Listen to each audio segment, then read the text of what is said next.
everybody. It's Maria Rini from the Welcome Home team and behind the camera today. Hi, everybody. It's Corey. Thanks for being here, Corey. And we want to welcome you to our meeting with Julye Myner, the Executive Director for the Center for Hope and Safety.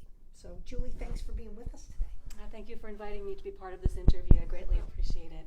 So, Julye, for those who aren't familiar, give us a brief history of Center for Hope and Safety, what you're all about, how you came to be. Okay. Center for Hope and Safety has been in existence for 45 years this year. We have been serving victims of domestic violence this entire time. We began with our safe house to make sure that people who were being abused in their homes had a safe place to go to. And we've been, over the years, helping them rebuild their lives in addition to keeping them safe at our safe house. So now we have an array of different programs.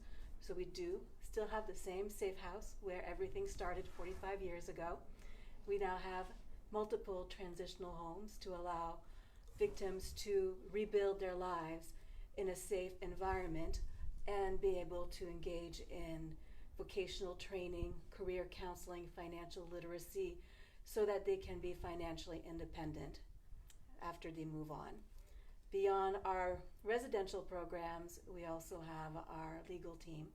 We have 3 attorneys, 2 legal administrators who work with victims in getting restraining orders, helping them with child custody issues, helping them with child support issues, and a little bit of divorce support as well. All of these services are free of charge to victims and survivors.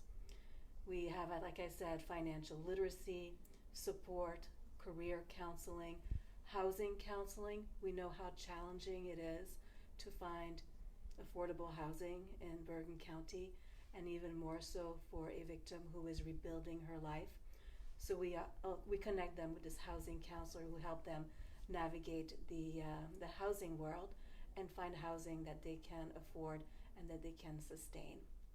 We have creative arts therapy program to help children heal from the abuse that they experience. Project Child is the name of the program that serves children from the age of 5 all the way through 12. And it consists of 6 months of individual therapy as well as 6 months of group therapy. And they also work with the non-offending parent throughout the entire time frame to make sure that the whole family system is supported in moving beyond the abuse and healing and recovering. We also have groups for both victims and survivors of the abuse. We have the Art of Survival, where survivors and victims come together on a weekly basis as a group and do art together. So the support that each one of them provides to one another helps them with the healing, and they engage in different type of art modalities when they come to group as also a way of healing. We have Creative Connections, which is similar to the Art of Survival, but with children, usually between the ages of 10 all the way to 16. And children engage also together as a group in different art modalities on a weekly basis. And while they join the group, the parents join together and meet with a counselor to address different issues, support group for the parents. And then after that, the parents and the children all come together and have a communal family dinner. We're operating a little differently with the pandemic. Our services are being provided virtually. So we do have the art engagement via Zoom, and we have pizza delivered to all of the families to maintain our communal dinners. We have our Art of Survival happening at the park, where our clients are able to be together, distance, in a safe place. And we also have support groups on a weekly basis that are now being held virtually. So we have a host of programs designed to help victims of victims of domestic abuse become survivors, rebuild their lives, and then beyond and thrive. Now, Julye, we were talking earlier, and you mentioned, everything you've described is for people who become clients of yours. Tell me about what happens before they make that reach out for help? Well, what happens in their lives before they reach out for Right. help? You mentioned that you're supporting them prior to making a change in their lives. Yes. So we encourage people to reach out to us if they believe that they may be experiencing abuse in a relationship, if they begin to feel unsafe at home, or that they're being controlled in a way that doesn't seem right to them. We have our hotline and our website that they can reach at any time, so that they can connect with a counselor 24 hours a day, 7 days a week, to have that discussion. Is this a healthy relationship? Should I be concerned?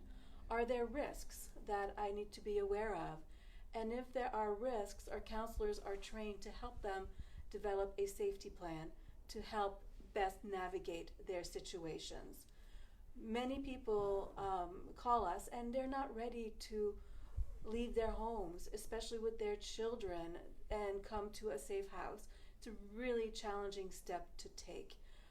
Our safe house is always there available to them, but we also respect their decision. We want to make sure that they make an informed decision, that they understand the risks. And we also help them create a kit so that if they do need to leave urgently, they have a kit that they can grab quickly, and that will typically contain a copy of their driver's license, any insurance papers, some cash money, any medical records for themselves or their children. And the counselor would walk them through what their specific kit should be, where is the best place to keep it, and also to understand when is the time to leave before it gets to be too late. Okay, so the last year has been just a cruel time, right? Tell us how things have changed, what's happened with your community during this time. Oh, a year ago, we were terrified when the pandemic became serious to all of us mid-March of last year. Our calls to our hotline went silent, and we were so scared because we understood that at a time of societal stress, domestic violence increases. We've seen that repeatedly through history. More recently with Sandy. When Sandy hit, we saw DV increase, and that was a shorter time frame. So here we are, this pandemic, great societal stress. We know domestic violence is going to increase, but now we also have isolation as an additional layer. People were being told to stay at home. We had a stay-at-home order from the governor to keep society safe. And we knew many victims that we had worked with developing safety plans, risk assessments, who were literally trapped in their homes with their abusers, unable to leave to go to work, to go for a walk, to go to the grocery store. They were stuck. On top of that, the children were in the home with them. And there were escalating tensions. We saw the economy worsen. And then we began to see over the summer and early fall how many women left the workforce for various reasons, whether they were in the retail or hospitality industries and lost employment, or they had to be home and care for their children who could not be in school, or they had to care for elderly parents or loved ones who were sick with COVID, whatever it was, multiple reasons. Women were leaving the workplace in droves, losing their financial independence. So we have isolation, we have stress, women losing financial freedom, trapped in their homes, trapped in abusive situation, even less likely to be able to leave or be comfortable taking that step to leave and taking increased risks in an abusive situation. Another layer that is greatly of concern even today is the increase in gun sales that we have seen from the beginning of the pandemic throughout the entire year of 2020. So more guns in the homes, which increases dramatically. I believe it's 500%. The risk of domestic violence, homicide increases by when there's a gun in the home. So all of these ingredients have been a recipe for disaster. So it's been a really scary year. What has been good, and we have been able to partner with a public relations firm that allowed us to do more outreach. They partnered with us pro bono, RNJ, Strategic Communication. I gave them a call, I think a month into the pandemic when our calls weren't coming in, that I needed help, and they jumped in and partnered with us. And as that campaign, that outreach campaign began, and the lifting of the stay-at-home order occurred, we had a significant influx in calls. Immediately, our phone began to ring, and people came in a greater volume than we've ever seen to our safe house, calling from their homes very softly because the abuser is in the room next to them, to a woman in the park with her children saying, "You have to come get me, I can't go back home. I have my kids with me, nothing else." We saw the gamut. We reached the highest census we've ever reached. We were able to take in every single person who needed help, and we're still doing it. We're still doing it. Are you seeing a change in recent weeks with more things opening up, with the vaccine being rolled out? Not yet. What we did see, unfortunately, over the past month were 2 domestic violence murders, suicide. And again, I became very concerned that we may be seeing an escalation in lethality. We also have been seeing the increase in mass shootings throughout the country since, I think, mid-January. As we began to see more openings in our society with the vaccination and more people coming out, getting back to normal, we've seen this increase in violence with the mass shootings, and then in Bergen County, 2 murder-suicides. And I'm pondering on, what does that mean? Does that mean that we have more guns? People have been really oppressed and stuck in their homes, and now we're seeing some type of rebound effect. Have people reached their limit, and now with this opening of society, it's a release, a let go? I'm not sure what it is, and so I hope it does not happen, but I would not be surprised if we have more aggression occurring over the next few months as we are reopening, and then hopefully coming back to a better normal. I just want to be very vigilant and want to really stress to people who feel unsafe to not be taking risks, to please connect with us, speak with a trained counselor to evaluate what the situation is that you are living right now. So if we've got, let's pretend we have a friend. Yeah. How do we advise our friend? Call the hotline. Yes. Get connected with somebody. Yes. Have a plan. Have a plan. Find out your risk. Find out how you can keep yourself safe. And have a plan to get out quickly. That's vital. Yeah. Yes. And know that you're here as a resource, and yes. And it's the first step to recovery, if you will. Exactly. Yes. And no judgment. If a friend comes to you, oftentimes victims have encountered friends who may not quite understand the situation in which they are in. No judgment, just letting them know that you're concerned for their safety and there is help available for you. You are not alone. You are not alone. And the importance of realizing the impact of domestic violence on children.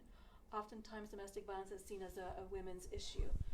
Half of our clients are children. The majority of the children in the safe house are under the age of 5.